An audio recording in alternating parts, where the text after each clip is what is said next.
Welcome to an edition of Community Conversations. I'm Frederick County Executive Jan Gardner. Today joining me is Chuck Bean, the Executive Director of the Metropolitan Washington Council of Governments. And Frederick County has been a long-standing member of the Washington Council of Governments, so I'm very pleased to have you join us today. Jan, it's my pleasure. It's great to be here in Frederick County. So why don't we start off by telling our viewing audience a little bit about what the Council of Governments does and how it benefits Frederick County. Sure. Well, the Council of Governments has 22 members, the cities and counties of the region. So, of course, Frederick County, along with Montgomery County, Prince George's, and Charles County, and then the major cities within those counties like Rockville and Gaithersburg, then the Virginia counties and the district. So we're the regional body that works on transportation, environmental planning, such as air quality, water quality, and also public safety or homeland security, and then services to our respective members. Okay. So you're relatively new to the job, having been, I think you came on board in December of 2012. So how do you like it so far? Oh, I love it. You know, I can't say that every day is great, but every day is very good. And I say to some folks, you know, every day I get a Rubik's Cube. You know, one day it's about Metro, another day it's about Homeland Security, another day it's about a mutual aid agreement between a couple of counties. But it's been a real pleasure. I'm the fifth executive director in over 50 years of the Council of Governments history, and it's a real honor to be working with folks like you and your peers from throughout the region. Well, a lot of times people here in Frederick County don't really connect ourselves with the Washington metropolitan area. Certainly some people do because they commute into the Washington metropolitan area, but they wonder why we're a part of the organization. And of course, there's a number of reasons. So can you speak to some of the benefits to Frederick County? Sure. Well, I think one is a seat at the table to make sure that Frederick's voice is heard along with folks from Montgomery and Fairfax in the district when we think about regional planning, regional visioning, about mutual aid agreements between our police forces and our fire department. So I think the first one is the seat at the table. I think another part is planning. And you mentioned so many people commute. I think there's about 50,000 people who commute outside of Frederick County to one of the adjoining jurisdictions, whether it be Montgomery or the district or Northern Virginia. So important part of being a part of the regional economy. Then third, I hope that there's a great return on investment for Frederick County's participation. One little known program of ours, known to the chief procurement officers, is our cooperative purchasing program and what we call the COG rider, which enables Frederick County to ride the contract of any other COG member jurisdiction in order to save money. And I think that saved us a lot of money. I mean, every year we have more savings through that combined purchasing power than certainly we spend in dues to belong to the Washington Council of Governments. I think what's really one of the key benefits in addition to that is the transportation planning component. In order for our jurisdiction and every other jurisdiction in the region, we need to be part of a metropolitan planning organization to qualify for federal funding. So a lot of people here, about 42% of our working population does commute outside the county every day. And many of them drive on 270. Many of them use Metro or the MARC train. And so we're very interested in making sure that we're part of that planning organization that will include our projects, include our priorities, help to advance them, and to make sure that we qualify for that federal funding. So I think the Transportation Planning Board is important to that planning process and to our qualifying for money. It's critical. As you said, the Metropolitan Planning Organization, or the MPO, there's over 300 MPOs across the country, and this is how transportation planning is organized throughout the country. And basically, for a project to receive federal funding, and any big project, whether it's the widening of 270 or MARC or Metro, is going to be successful only with federal funding. And in order to receive the federal funding, it needs to be part of the regional plan. And that's the body that approves the plan, the Transportation Planning Board for our region. So every month we're bringing together Maryland Department of Transportation, MDOT and VDOT and DDOT, and then we're bringing together the subject matter experts from all the counties in the region, and then we have the Transportation Planning Board meeting every month to review those plans. One thing that I'm particularly excited about right now is Bike to Work Day, and Okay, it's somebody that's coming up. from Frederick County who chaired the regional Bike to Work Day campaign. So we're really happy about that. Well, very good. So another important aspect to me is emergency planning. And Frederick County has, depending on what topic area it is, has not always been included in the National Capital Region.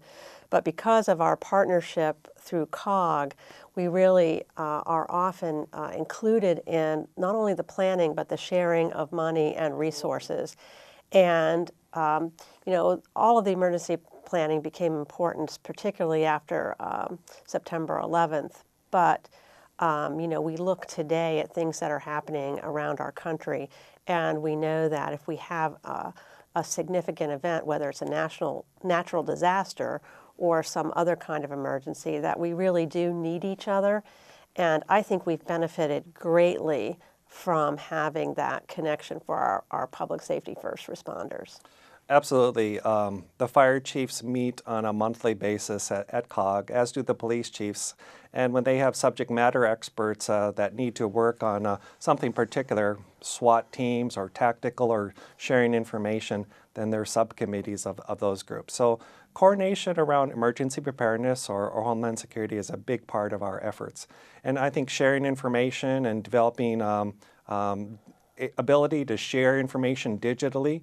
We have the Regional Incident Communication Coordination System, or RICS, and many Frederick County officials participate in RICS and receive up-to-the-minute messages via text and email about that.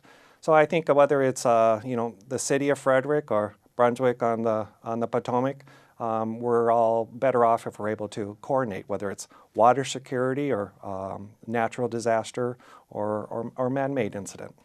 Right.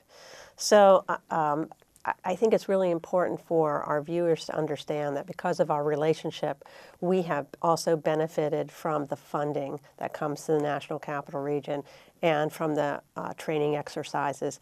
And you know, one of the fundamental responsibilities of all of us in local government is to, you know, make sure that we protect our community and that we assure the safety of all the people we represent. So I think that has been a big advantage for us. Now, one of the things that happened years ago that was really one of my favorite things that COG did, which you might be surprised about, is years ago, COG sponsored an actual agricultural event in Frederick County.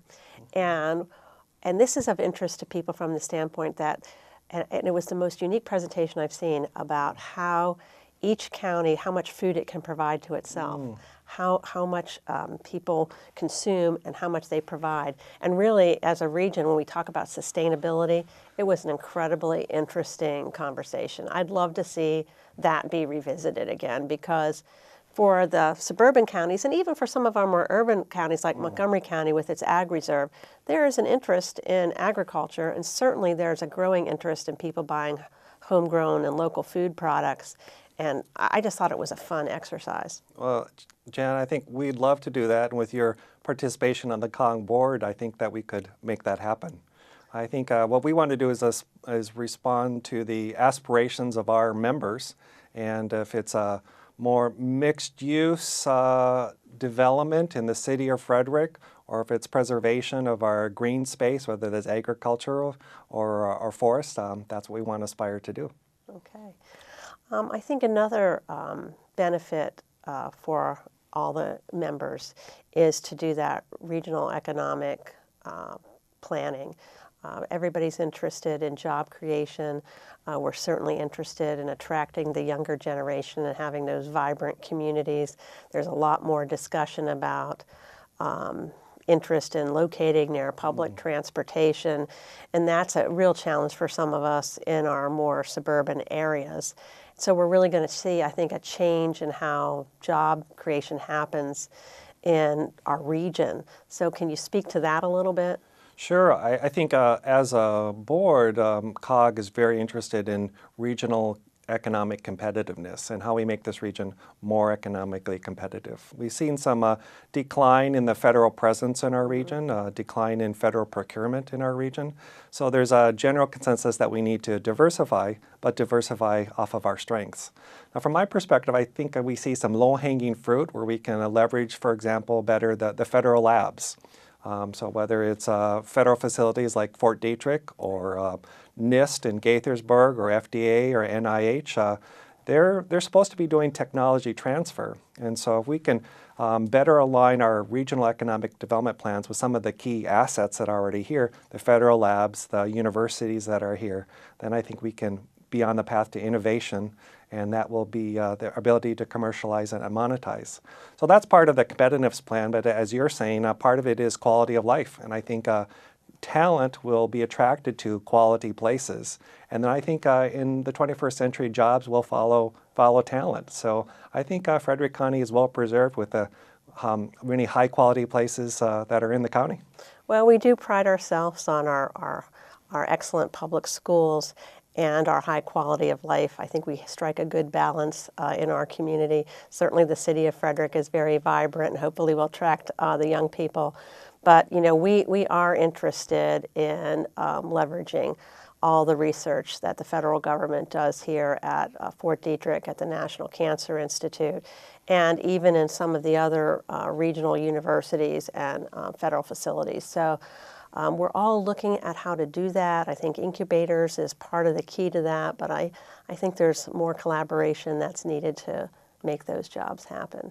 Yeah, I think so, and I think it's a growing awareness, I think, amongst the chief elected officials, yourself, County Executive Leggett, County Executive Baker, Muriel Bowser. We're convening some of the top economic development officials from Maryland, Virginia, and D.C., along with the Board of Trade of Greater Washington, the region's Chamber of Commerce, if you will, to see how we can knit some of these things better together. They're educational resources, and I know the educational system, Frederick County, is a big priority of yours, so we want to embrace that, and if we can, support efforts here in Frederick County, but also connect some of the university resources, and as I said, the federal labs. And there's an entity that presented to the board recently called the Federal Laboratory Consortium for Technology Transfer. So we're going to develop a compact with them to better accelerate the transfer of technology. Well, I want to thank you for being here today and for participating in this show so that more people in Frederick County can learn about the Washington Council of Governments. Certainly, they can go to your website and learn more, but I do think it's a very valuable organization for our community to belong to. So thank you for being here, and to our viewing audience, thank you for joining us. I hope you learned a little bit about how we're part of a greater region and the value of our membership in the Metropolitan Washington Council of Governments. Thank you for joining us.